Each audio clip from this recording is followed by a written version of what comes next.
ماننا.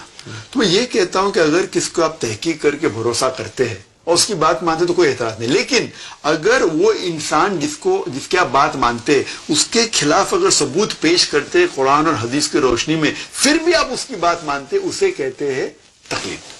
صحیح طریقے سے مطلب ایک آدمی کو آپ جانتے ہیں اسکالر ہے, اس نے فتوا دیا, آپ نے اس کی بات مان لی, ٹھیک ہے آپ تو عام آدمی ہیں, تو آپ قرآن میں جو لکھ رہا ہے فصل والے ذکری ان کو تعلمون, اس سے پوچھے سے علم, آپ نے پوچھا آپ نے بات مان لیا, اسے تقلید نہیں کہیں گے. لیکن دوسرا شخص آ کے کہتا ہے کہ جو عالم کے پاس آپ گئے اس کا فتوا قرآن و حدیث کے خلاف ہے, پھر بھی آپ بول لینے اور بڑا عالم ہے میں اس کی بات مانوں گا, حوالہ ملنے کے بعد ثبوت ملنے کے بعد قرآن اور حدیث کی روشنی میں پھر بھی آپ اس عالم کی بات مانیں, اسے کہتے ہیں تقلید. ٹھیک صحیح معنی میں. ٹھیک ہے, یہ کرنا میرے حساب سے غلط ہے. اچھا اس وقت پورا عالم اسلام کی اکثریت وہ مقلدانہ ذہنیت کے ساتھ رواں دواں ہے. آپ یہ فرمائیے کہ اس مقلدانہ ذہنیت نے دین کو فائدہ پہنچایا ہے یا نقصان؟ نقصان پہنچایا میرے حساب سے, نقصان پہنچایا, زیادہ نقصان پہنچایا. اچھا, اور جتنے بھی آپ اگر تقلید جتنے بھی ائمہ آئے, چاہے اب امام ابو حنیفہ, امام ملک, امام شافعی, امام مالک, احمد, چاروں ائمہ میں اللہ بھی پیس دم آل رحیم اللہ, چاروں نے کہا کہ آپ کو کوئی بھی میرا فتویٰ ملتا ہے جو قرآن اور حدیث کے خلاف ہے, میرے فتوے کو چھوڑ دو. یہ لوگ ہم ان کی عزت کرتے ہیں, بڑے ائمہ تھے, وہ ویری نالجبل, لیکن ہمیں جاننا چاہیے کہ جب وہ آئے اس ٹائم حدیث کلیکشن کا دور شروع ہوا تھا, تو جتنے بھی معلومات ان کے پاس تھی اس بیس پہ فتویٰ دیا. وہ جانتے تھے کہ ان کے پاس ساری معلومات نہیں تھی, جو بھی معلومات تھی اس بیس پہ فتویٰ دیا انہوں نے. اسی لیے انہوں نے کہا کہ آپ کو کوئی بھی میرا فتویٰ ملے جو قرآن اور حدیث کے خلاف فتوے کو چھوڑ دو. تو انہوں نے ایسا کچھ, ان کا ارادہ نہیں تھا کہ ایک فرقہ بنانا یا ایک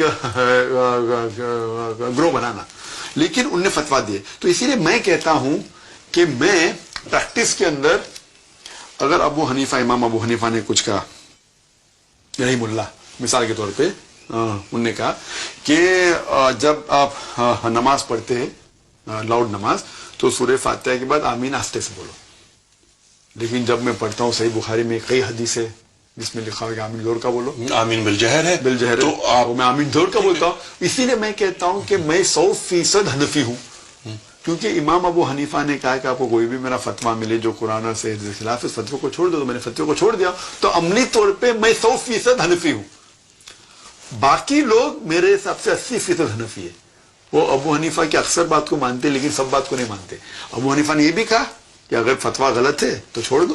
اسی طریقے سے امام شافعی نے کہا. تو کیا ڈاکٹر صاحب آپ ہی کی بات کو آگے بڑھاتے ہوئے کیا ایسا ممکن ہے کہ جو بات کسی بھی امام کی اچھی لگے نہیں, آپ جو صحیح ہے, جو یعنی اچھی لگی سے مراد دینی نقطہ نگاہ سے, بالکل سے دینی نقطہ نگاہ سے, بالکل سے, تو کیا ہم بیک وقت کئی اماموں کے فالوور ہو سکتے ہیں؟ بالکل سے. یہ لوگ کہتے ہیں کہ آپ کو ایک ہی امام کو پکڑنا چاہیے, آپ چینج نہیں ہو سکتے. یہ آپ ان ثبوت کے لیے پوچھے کل ہاتھوں برہانوں کو من کو تم صادقین, کہیں بھی قرآن میں نہیں لکھا ہے, کہیں بھی حدیث میں نہیں آتا ہے. یہ ائمہ کا ذکر بھی نہیں حدیث و قرآن میں. یہ ائمہ گریٹ اسکالرس سے ان کو رسپیکٹ کرتے, اور عام طور پہ 95% کے اوپر صاحب ائمہ نے وہی چیز کہا.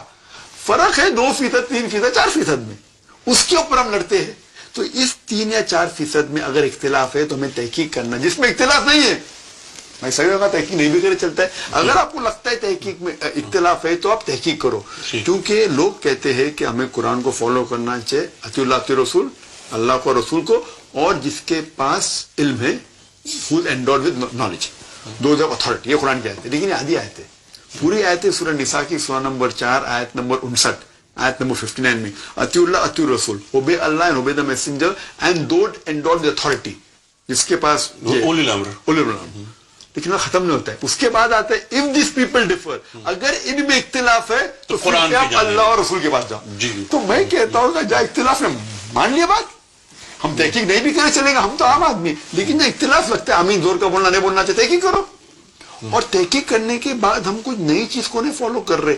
چاروں مذہب یہ مانتے کہ قرآن مجید کے بعد سب سے اول حدیث آتی ہے صحیح بخاری کی. تو آپ جب کہتے ہیں صحیح بخاری قرآن کے بعد ہے, جب صحیح بخاری میں کئی حدیث ہے جس میں لکھا ہوا ہے کہ آمین زور کا زور کا بولتے, تو کچھ لوگ یہ کہتے ہیں تو یہ کہ ڈاکٹر صاحب ویسے کہ مائنر ایشوز ہیں، مائنر ایشوز ہے، اس میں تو اختلاف ہونا چاہیے، ہونا نہیں چاہنا چاہیے، لیکن فکری اختلاف، ہاں، اختلاف سے مراد یہاں فکری اختلاف ہے، اختلاف